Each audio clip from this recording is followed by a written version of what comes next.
La palabra arquitectura tiene la cualidad de representar el carácter de un arte con presencia. La arquitectura conmueve porque nos es familiar.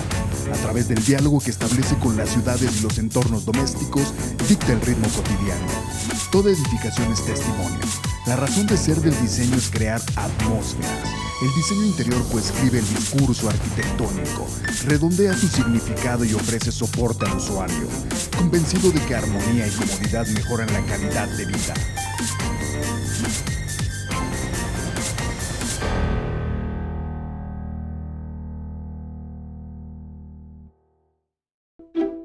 Las calles de Jardines del Pedregal cuentan la historia de un momento de efervescencia artística, cultural y de vanguardia en la Ciudad de México. En la primera mitad del siglo XX, personajes como Diego Rivera, Luis Barragán, Max Scheto, Matías Geritz y el Dr. Art se sintieron atraídos por la belleza natural del entorno y contribuyeron en el trazo y diseño urbano del fraccionamiento. Hoy visitaremos Casa Pedregal, referente obligado de la arquitectura moderna. Casa Pedregal es un emblema del estilo del arquitecto Luis Barragán. En 1951 fue entregada a la familia Prieto, cuyos integrantes la habitaron ininterrumpidamente hasta el año 2006. En 2013 fue adquirida por César Cervantes, reconocido coleccionista de arte, quien encomendó a un equipo de expertos su restauración, hazaña que consiguió devolverla casi al 100% de su estado original. Acompáñanos a conocer esta joya de la arquitectura mexicana.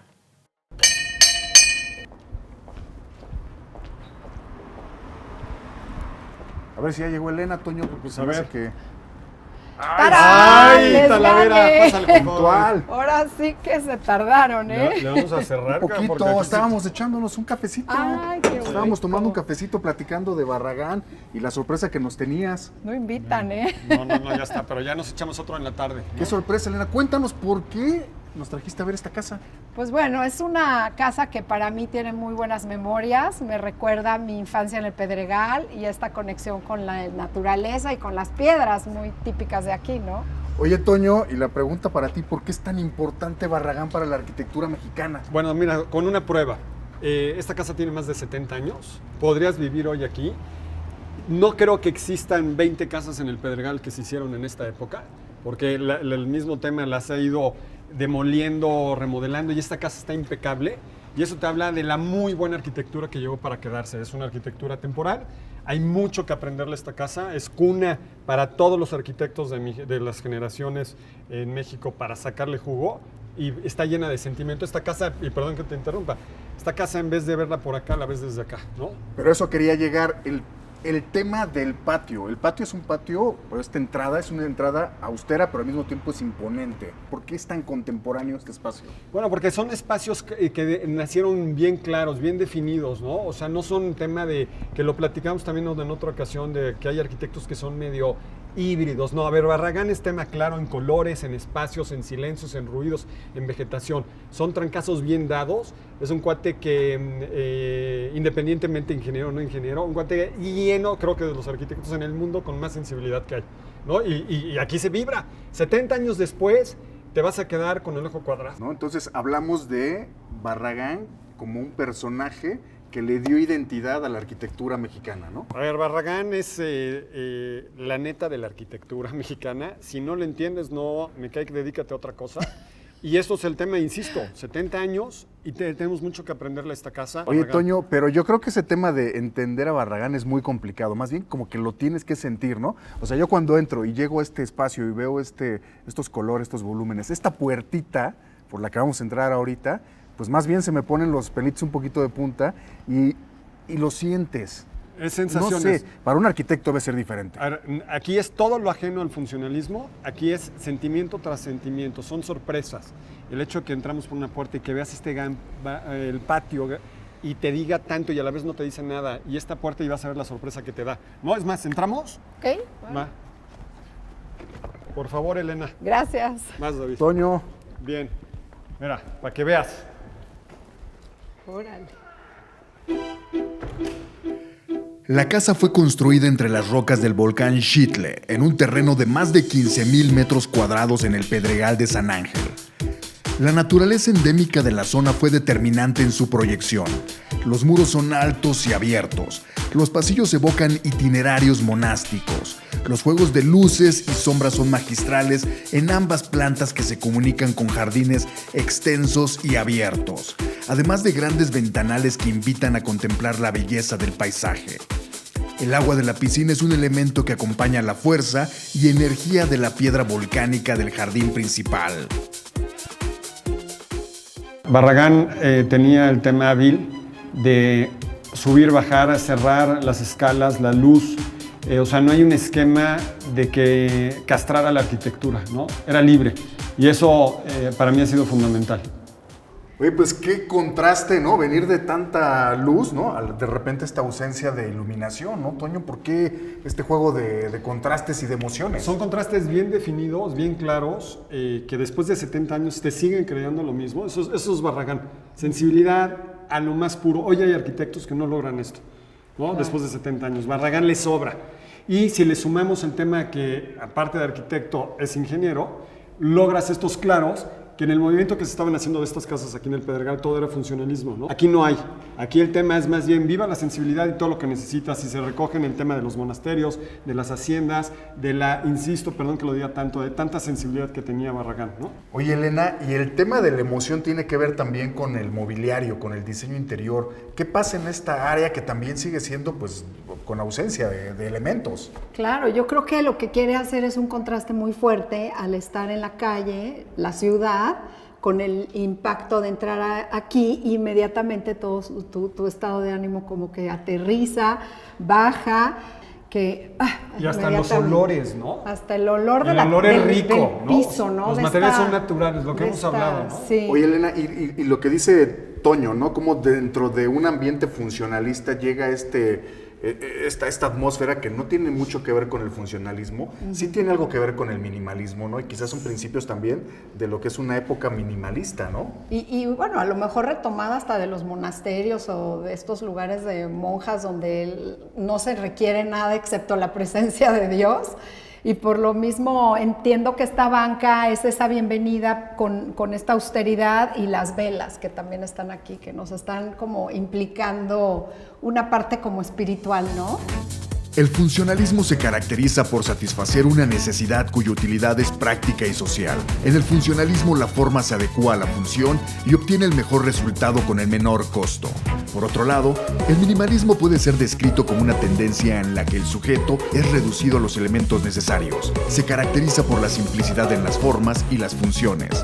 El uso estratégico de materiales para crear un interés visual, lleno de luz, con espacios abiertos, acompañados de textura y personalidad, nos transmite una decoración sencilla y carente de detalles. Como propuesta hacia una arquitectura de esta naturaleza, creo que mi respuesta sería ser simple, muebles sencillos, de carácter, pero al fin y al cabo sencillos, pocos colores, menos es más. Pues vamos a empezar a ver, Elena, muéstranos un poquito de lo que está pasando acá, ¿no? El tema de la decoración, ya de la convivencia de la casa, cómo diseñaba la parte de los interiores, porque en esa época los arquitectos imponían, ¿eh?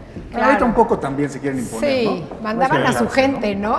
Como que sí te hago la casa, pero a cambio de que utilices a mi decoradora, que en este caso ya hemos platicado un poco de ella, de Clara Porcel, ¿no? Clara que fue Porcel, quien ¿no? amuebló aquí que hizo toda la decoración.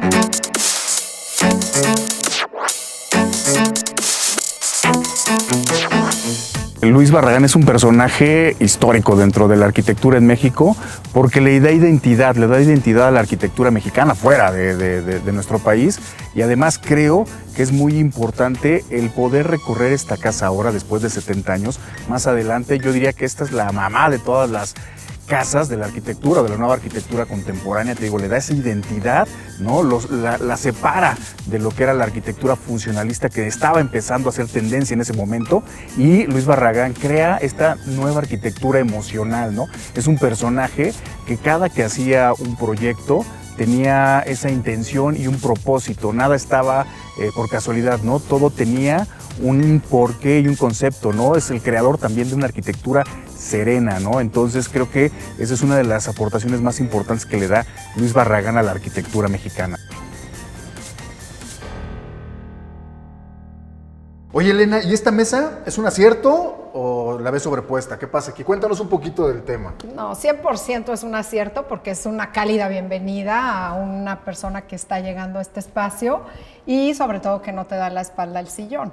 Y por supuesto, esta serie de piezas prehispánicas de algún modo te preparan a lo que está por venir, ¿no? Es una colección de historias, ¿no? Todo despliega una serie de información mental y emocional que es invaluable, ¿no? Sobre todo que estoy viendo que por todos lados vamos a encontrar este tipo de A ver, cosas. vamos a poner a prueba a Toño. Ya me da miedo, a ver. ¿Qué tipo de madera es esta? ¿Qué No, madera es, está Toño? fácil, Sabino. Madera, no, que no hay tanto ya de esta. Hace 50 años era fácil conseguirla, hoy ya no es tanto, ¿no? De árboles gigantes, padrísima madera, noble, muy padre el tono en sí, de primerísima. Oye, Elena, ahora hablando un poquito del tema de ya de De la los sala, del muebles, diseño, ¿no? De la decoración. interior de la casa. La arquitectura tiene que tener diseño de interiores, hoy más que nunca lo sabemos y estamos Sí. convencidos de ello, Sí. pero ¿qué pasa aquí hace 70 años con el diseño de interiores? Pues fíjate que es una gran pregunta. La verdad es que todo ha cambiado, las modas han cambiado, el diseño interior se ha vuelto más regido por la comodidad. Tendrá 70 años, pero está deliciosa, se sigue viendo bien, trae el formato que necesita una casa de este tamaño, ¿no? O sea, trae la raíz, es un mueble rico. Oye, Toño, yo sé que tu familia tuvo que ver con algunos muebles de esta casa. Bueno, mi abuelo era banista y algunas 2, 3 cosas trabajaron en esta casa. Mi abuelo, bueno, en temas de plática de mesa, sobre todo ya recolectando con mi tío Miguel, conoció aquí a Luis Barragán y conoció también a Chucho Reyes, que influyó, pero durísimo, en esta etapa de la carrera de Luis Barragán, sobre todo en el tema del color, la fuerza, la alegría. Barragán tuvo mucha gente que sumó al hecho de hacer esta arquitectura que hoy conocemos y que lo quitaron del camino del funcionalismo, ¿no? Chucho Reyes pues fue un tema en la plasticidad mexicana de los que más color le han metido a la pintura. Y no es exento el tema que las casas de Luis Barragán empezaron a tener color, porque la primera etapa o segunda, Barragán es muy claro, es muy fácil partirlo en todas sus etapas, ¿no?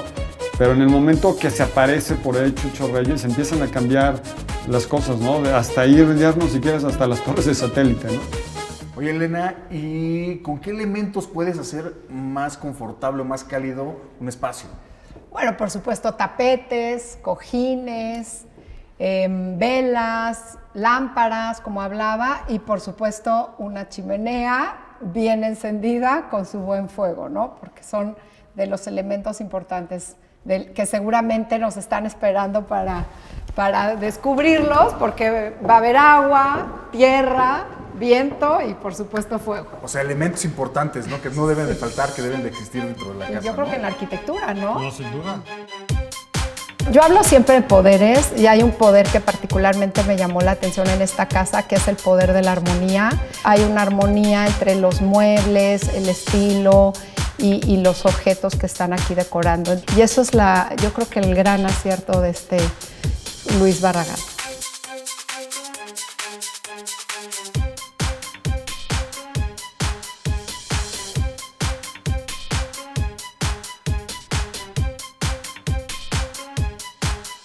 Oye, Toño, y qué interesante resulta esta integración, ¿no? De interior con exterior. Bueno, en esta casa no había de otra y Luis Barragán, en el tema de integrar el comedor o integrar la estancia hacia este jardín.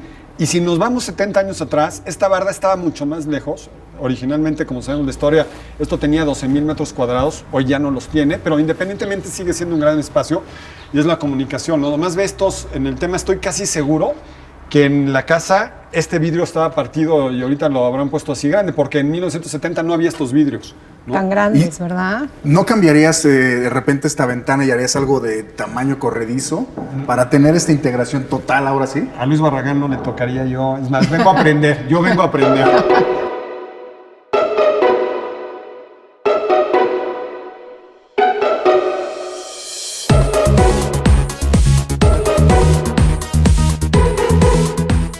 Esta casa se tiene que quedar así, sin duda, y hay que entender que hace 70 años la mitad de la Ciudad de México no tenía luz. la poca luz que tuviera, esto era un tema y hay que entenderla así. Y hay muchos recursos con el fin de poder subsanar esa parte y hacerte recordar de cómo era. El aplaudo, definitivamente el aplaudo. Elena, y ya dice Toño, yo no le cambiaría nada a este tema de la arquitectura, ¿no? Porque pues ya es una arquitectura pues potente y en este caso es una casa clásica, ¿no? ¿Qué tanto se vale sí cambiar los escenarios? ¿Cada cuándo se tiene que cambiar en una casa? A ver, ¿qué pasa? Cuéntanos ahí. Pues mira, yo por ejemplo el comedor ya lo siento un poco estático en las decoraciones modernas. Normalmente era el espacio donde nunca nadie estaba, excepto cuando había visitas. Hoy por hoy los comedores hay que usarlos todos los días para disfrutarlos. Y en mis teorías de diseño interior calculo que cada 7 años es lo correcto de hacer una revisión de los espacios, porque un bebé deja de serlo a los 7 años y a los 14 deja de ser un niño y a los 21 deja de ser un adolescente. Y todo eso impacta en la forma de trabajar, en la forma de hacer las tareas, en la forma de invitar amigos. Y por eso las casas hoy, no sé esta casa, pero las podemos ir modificando un poquito a esta forma de relacionarnos y de reunirnos, ¿no? Qué interesante, porque además hay que recordar que esta casa, el dueño, ¿no? Los dueños originales, eran 6, ¿no? 8, ¿no? Sí, era una gran familia. Era una gran familia, ¿no? Y tenía que ir evolucionando también con los años, ¿no? Y esta casa al final ahora está, pues en realidad en un ejercicio y en un trabajo de regresarla a como se entregó. Exacto. La restauración de Casa Pedregal tomó 4 años y fue llevada a cabo tras una ardua investigación a cargo de Jorge Covarrubias y Benjamín Hasse. Para su nuevo propietario era fundamental recuperar los espacios que naturalmente habían sido modificados por la familia Prieto al habitarla por décadas. Ahí les va algo interesante, a ver quién. ¿Bombazo? A ver, un bombazo. Por favor, nos interesa. ¿A un arquitecto le da miedo decir, oye, hay un error en la arquitectura de Barragán? Sí. Sí. Bueno, a ver, vamos a un tema. Barragán es Barragán y bueno, a Luis Barragán vienes a aprender. Claro. Y vienes a aprender en esta etapa de él la sensibilidad. Claro. O sea, tienes que ser Claro. bien humilde en un tema de estos, porque a mí me impacta, perdón que lo comenté tiempo atrás, tiene 70 años la casa. Sí. Y es una casa que hoy yo podría decir, no tengo ningún problema, no me duele nada, qué bien me siento, hemos pasado un día súper agradable. Claro, claro. No, es una casa que, como dices, te puedes cambiar mañana. Hoy duermo aquí, ¿no? Voy a vivir aquí, Sí, ¿no? a ver, ¿qué casa de 70 años en el Pedregal te da esto, no? O sea, Les es un- propongo vayamos a la cocina. ¿Cómo te la ¿no? imaginas la cocina, Elena? Pues, Mira, sin entrar, austera, yo te aseguro, totalmente fíjate lo que te austera. digo, sin entrar, seguro que es chica, porque este tipo de casas tenían eso. Y es muy austera. Hoy, esta casa, si Luis Barragán estuviera vivo, la cocina en descuido está aquí. Claro. No tendría duda, Claro. ¿no? Sí, porque Pues a amor, romper un muro, entonces, no. Vamos, Ah, no, sí. en esta no. Desayunador. Por favor, Elena. Gracias. Bien.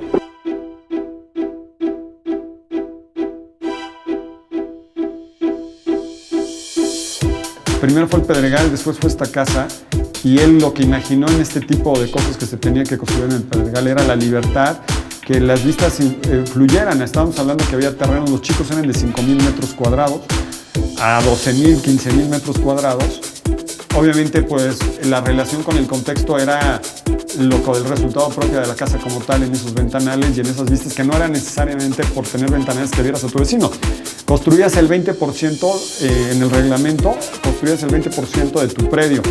Entonces sabías que entre tu 80% y el del vecino, el 80% no había forma de verse. ¡Tarán! Las puertitas, ¡Wow! Puertitas, bueno. Me encanta esta colección de cristal soplado, ¿no? Sí. Todos los vacíos. Padre. ¡Oh! ¡Qué padre! Te dejamos lugar! aquí, Talavera. Ok. Va. Qué bueno. Es el lugar más lúdico de toda la casa. Sin duda me sorprendió el color, me sorprendió este tema de las colecciones. Siempre es bueno cambiar de color entre un espacio y otro porque eso como que te alegra el ojo, te levanta la pupila y te pone de buenas. Sin duda todos los días preparar la comida o poner la mesa, pues cambia el estado de ánimo al hacer estos cambios de color. Hola, ¿qué Hola, tal? hola. ¿Cómo están ¿Qué encontrando pasa, la Elena? cocina? No me equivoqué, es una cocina chica, con pocas ventanas, poca luz. ¿Por qué? Porque no eran lugares muy importantes hace 70, 50, 60 años, ¿no? Claro. Toño, esta cocina estuvo actual desde 1950 hasta qué años empieza a cambiar esta tendencia de la arquitectura de abrirse. No tiene mucho, ¿no? A ver, yo creo que en los 90 empezamos a abrir cocinas, a meterle duro. Para mí con los vestidores principales es donde más dinero le metemos a las casas, ¿no? Pero ¿sabes qué es interesante? Que fueron 40 años que duró vigente toda esta tendencia todavía de tener las cocinas más apartadas, ¿no? Con más, pero esta casa, ¿no? Que es lo sorprendente de este lugar, ¿no? Es que sigue, a lo mejor no está en la última tendencia de lo que ha pasado con la arquitectura, pero sigues usando. Mira, los trapos están todavía húmedos de que se ve que cocinan todos los días. Sí, sin duda. No, bueno, es una cocina que tenía que darle el servicio a la gente que vivía aquí y cumplía. Y te digo una cosa, es muy cálida, se siente calientita. Me imagino que es un espacio donde todo el día estaba la gente del servicio sentados, discutiendo sus vidas propias. Esta puerta, aquí se tejían los mejores chismes. No, sin chismes de toda la familia. Que habitaban la casa. Y esta puerta era muy típica en estos esquemas porque eran quien te abrían la puerta del coche. Sí, ¿no? y de o sea, del aquí se estacionamiento metía llegaba y entonces tenían que estar muy atentos de qué También pasaba. eso es una ventana importante. ¿Quién llega? ¿Quién está? Llega? Bueno, desde aquí controlaban porque aquí siempre había casi, en donde había sol, aquí siempre había alguien, ¿no? Exacto. Que necesitaras algo. Pues me parece todavía no está en tendencia, pero me parece que todavía se puede vivir con facilidad.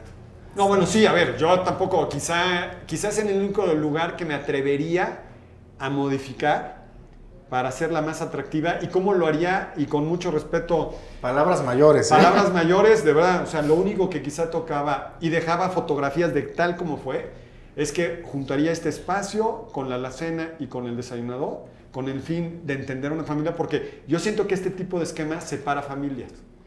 O sea, no se vale que la mamá esté aquí viendo qué está pasando y los hijos mediante un cuarto separados. O sea, ese tipo de cosas ya no funcionan, ¿no? Claro.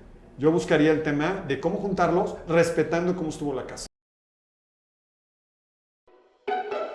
Al ser esta una casa insignia de Luis Barragán, se convierte en una pieza de arquitectura muy importante para el Pedregal, para México y el mundo, así que tenía que conservarse. César confiesa que no era un devoto fanático de Barragán, lo que sí es ahora. Supo reconocer un valor trascendental en esta obra y arriesgarse con ella. Asegura que una de las grandes recompensas fue encontrar y conocer a Luis Barragán, no solo como arquitecto, sino como persona. Fue fabuloso, afirma.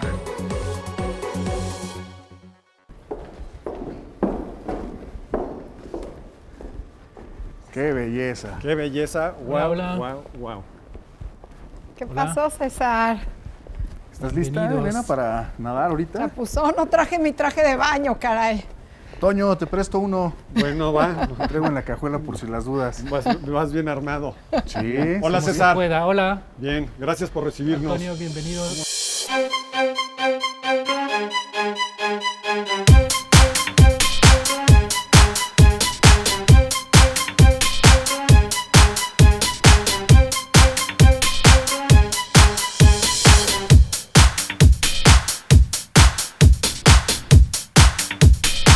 Oye, César, mil gracias por prestarnos aquí la casa para que Elena nos dé un recorrido, ¿no? Al contrario, es un gusto compartir. Es mi casa, pero como que no es mi casa, ¿no? Es una creación que rebasa a cualquier propietario. Oye, César, ¿podrías contarnos ese amor, ese gusto, esa pasión y esa búsqueda por esta casa? Comienza porque toda mi vida, prácticamente toda mi vida la viví aquí en el Pedregal. Con el tiempo, conforme mi acercamiento con la cultura creció, fui reconociendo más partes o aspectos interesantes del Pedregal hasta que supe que existía un señor Luis Barragán y que él había sido el creador de este fraccionamiento y de esta casa. Traté de que personas que sí podían comprarla y que tenían intereses culturales en México la compraran, nadie quiso. Hice una propuesta, diría yo, irresponsable, Bien hecho por hacerla. bien hecho. Creo que hay que ser respetuoso, pero se vale ser irresponsable. De repente. Y funcionó, y aquí estamos, ¿no? Después de 3, 4 años de restauración. Luis Barragán tiene cosas muy importantes, ¿no? Uno viene de una tradición de arquitectura vernácula, ¿no? Él crece en Jalisco, en una hacienda, y la arquitectura vernácula, la arquitectura de los pueblos, de estos héroes anónimos, es muy influyente dentro de la arquitectura de Barragán, pero también este tema que conoció mucho los monasterios, ¿no? Muy franciscanos también de repente, pero también la arquitectura muy contemporánea. Él conoció a Le Corbusier, por ejemplo, ¿no? Y toda esta parte de la Bauhaus también es influyente dentro de su arquitectura. Por eso Luis Barragán crea algo que no existe, algo que es completamente diferente, pero desde luego que tiene influencias. Oye, César, y cuéntanos, una vez que ya lograste de manera irresponsable comprar esta casa, ¿no hubo un momento en el que dijiste, me voy a rajar de la restauración, de cuando llegas y empiezas a ver que la obra es una obra grande, porque regresarla al estado original requirió, me imagino, que investigación? ¿Por qué no nos cuentas un poquito de ese tema, no? Mira, para mí prevalecía en ese momento salvarla. Estaba en grave riesgo ya a casi 70 años de vida, y de que sus dueños originales habían muerto, o el dueño original había muerto 10 años atrás. Sentí el compromiso de rescatarla. Yo no era barraganista, lo confieso. Jamás me imaginé vivir en una casa como esta. Empezamos la restauración con el objetivo de regresarla al momento en la primavera del 52, en que Barragán, después de habitar la casa 3 meses, entregó las llaves. No hay, muévele tantito el color, muévele el muro, nada, ¿no? La casa pues había vivido ya 65 años, épocas sociales y económicas muy distintas, entonces estaba brutalmente alterada o adaptada al estilo de vida que en su momento la familia Prieto quiso, ¿no? Entonces fue más hacerle descarapelar y pelar y quitarle capas y capas a la casa para regresarla a ese estado original. Oye, yo sentí así como un sentimiento como casi un monasterio. Y yo te quería preguntar, ¿cómo es vivir aquí adentro? ¿Cómo es tu vida aquí adentro con esta soledad que a veces implican los espacios? Mira, yo creo que no hay nada más lleno que un vacío, ¿no? Y sí hay una cosa monástica que viene desde el espíritu de Barragán. Él así vivió. Eran los tiempos que venía de pasar mucho tiempo en Europa, y donde percibió y conoció a profundidad la Alhambra, que no deja de ser un monasterio, un templo hermoso, ¿no? Entonces es un regalo. La verdad es que nunca lo imaginé. Yo no era barraganista, como les decía. Hoy encuentro en él a una de las personas más maravillosas que he conocido en la historia. O sea, me remonto a los grandes pensadores de tiempo atrás y a la actualidad, y Barragán está entre los grandes seres y pensadores de ese momento. Oye, César, y te preguntaba, en realidad, esta casa, ¿cuál es el mensaje más importante que le da, desde luego, al tema de la cultura en México, pero el tema de la cultura a nivel mundial? Pues sí, cultura en su más amplio sentido debe aplicar a toda acción humana, y la lección no solo de esta casa, sino de toda la obra de Barragán y de toda la obra de los grandes arquitectos, aquí hablando entre arquitectos, es la complejidad de la simpleza, ¿no? De lo sencillo. Sin duda, Casa Pedregal es estética, plástica y vernácula. Es una casa viva y atemporal. La obra de Luis Barragán representa a México a nivel internacional y ha sido escuela de los mejores arquitectos mexicanos. Al recorrer la casa se respira un aire de nostalgia de una época de efervescencia cultural, donde artistas como Chucho Reyes y el Dr. Art se reunían con Barragán a contemplar el paisaje e intercambiar impresiones y búsquedas estéticas.